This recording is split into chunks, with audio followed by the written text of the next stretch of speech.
Pokračujú 5. podujatím sezóny majstrovstva Európy v autokrose v kubatúre do 1600 cm kubeckých. Na tunajšom pomerne rýchlom okruhu, ktorý meria 906 metrov a má šírku od 10 do 15 metrov, dnes uvidíme spolu 23 pretekárov z 8 krajín a medzi nimi bude aj 5 slovenských jazdcov. Usporiadateľom trošku komplikovalo život počasie. Predvčerom v piatok sa prehrala nad Zlatými Moravcami búrka, spojená s výchrycou, ktorá postrhala strechy z viacerých budov tu po okolí, ale zhodou okolností aj z rozhodcovskej veže. No a to znamená, že usporiadatelia tu mali včera veľký pracovný ruch. No a dažde rozmočili trať, predovšetkým včera sa tu prehnalo niekoľko búrok a vyzeralo to tak, že preteky pomaly ani nebudú. Našťastie ráno sa vyčasilo, trať je regulárna a sľubuje zaujímavé preteky. Keďže autocross patrí k výnimočným hosťom na televíznej obrazovke, povedzme si aspoň v náčrte základ pravidiel. V pretekoch sa jazdia 3 série kvalifikačných jazd o postup do finále B a do finále A a postupujú jazdci s najlepším koeficientom, to znamená, ktorí sa v jednotlivých rozjazdách umiestnili na čelných miestach. Pretekárov do rozjazd nasadzuje riaditeľ pretekov, býva to však často kameňom úrazu, pretože mnohým pretekárom sa nasadenie nepáči a bývajú dané protesty. Aj dnes sme jeden taký protest mali, ale dopadlo všetko dobre a preteky môžu zdárne pokračovať. V areáli Vršky sa však preteká už od poludnia a my teraz, keďže je tu prestávka, máme pre vás pripravený záznam z druhej série jazd.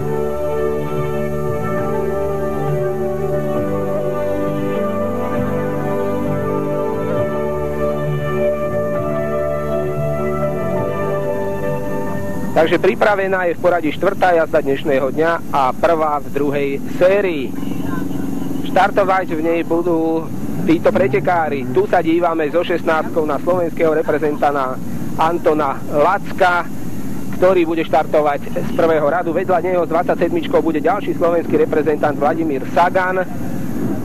Medzi nimi mal štartovať ruský reprezentant Andrej Bojko, ten však bol pre túto jazdu diskvalifikovaný. Potom tam ďalej bude so 63 Sergej Kovalčuk, s dvojkou Petr Bartášek, český reprezentant s 11 Alexander Poltavcev z Ukrajiny. Bolo však už odštartované a okamžite po štarte sa dostal dopredu so 16 Anton Lacko, slovenský reprezentant, ktorý aj v prvej dnešnej jazde skončil na 2. mieste a to je výborné, lebo má obrovskú nádej dostať sa do finále. Pred neho však v tejto chvíli s dvojkou išiel Petr Bartášek, vynikajúci český reprezentant, druhý muž priebežného poradia majstrovstiev Európy a vicemajster Európy v minulej sezóny.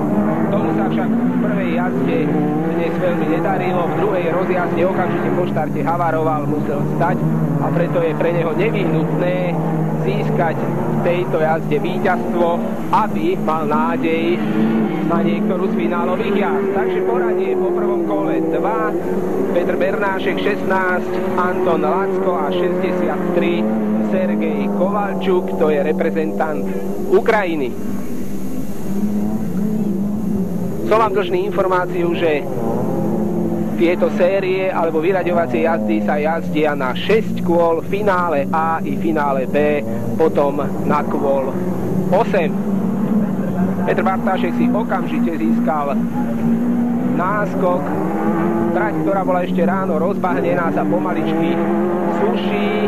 Predsa len však stále tá ideálna stopa je najdôležitejšia. Tam dokážu pretekári s maximálnou rýchlosťou a predbiehanie je ešte stále komplikované. Tak to bude pravdepodobne zatiaľ aj v tejto jazde.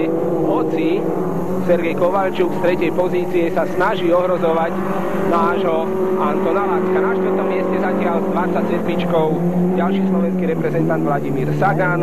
No a na poslednom mieste zatiaľ s 11.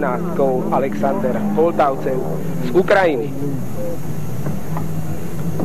Petr Bartášek jazdí na vozidle Audi s pohonom všetkých 4 kolies. Má pre túto sezónu postavený nový voz, ale ako sám hovoril, má obrovské problémy s motorom a horko ťažko sa mu podarilo dať na tieto preteky vozidlo dohromady. druhý Anton Lacko a tretí Sergej Kovalčuk. Pretekári nastupujú v troch sériách a vždy sa im rátajú dve najlepšie umiestnenia pre postup do finále. Keďže Anton Lacko bol aj v prvej svojej jazde, v prvej sérii, dnes druhý, má zatiaľ súčet 4 a to by malo na niektoré z finálových miest stačiť. Peter Bartášek, ako som už spomínal, potrebuje túto jazdu vyhrať, aby zostal v hre, pretože v tej prvej rozjazde preteky nedokončil. Dokonca zostávajú ešte dve kola. Tu v cieľovej rovinke dosahujú pretekári rýchlosť až okolo 140-150 km za hodinu a jazdia na 6. prevodový stupeň.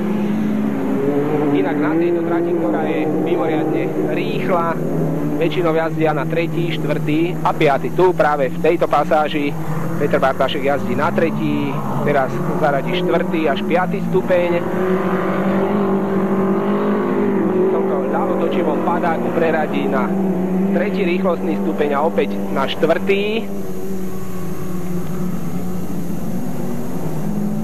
Táto pravotočivá zákrutka sa jazdí na 3. prevodový stupeň, teraz radí 4. a opäť na 3. stupeň a potom už v cieľovej rovinke 3, 4, 5, 6. Peter Bartášek je v poslednom kole, suverénne vedie s náskokom 50-60 metrov. Anton Lacko zatiaľ na druhej pozícii a tretí Ukrajinec Kovalčuk. Ten mal aj v prvej svojej jazde, štartoval v prvej rozjazde, skončil 4. Veľké problémy s chladením svojho motora a stratil dobrú tretiu pozíciu až v poslednom kole, keď sa mu už motor začal prehrievať. 27. zatiaľ 4. Vladimír Sagan a na poslednom mieste v tejto rozjazde Alexander Poltavcev z Ukrajiny. Petr Bartášek sa už blíži pomaličky do cieľa, o jeho víťazstve nie je pochýb. Áno, je to tak. Peter Bartášek víťazí, na druhom mieste Anton Lacko a tretí Sergej Kovalčuk. Také poradie na prvých troch miestach s veľkým odstupom, za nimi sa pomaličky blížia do cieľa s 27. Vladimír Sagan a s 11. Alexander Poltavcev. Peter Bartášek už bol na ceste do depa,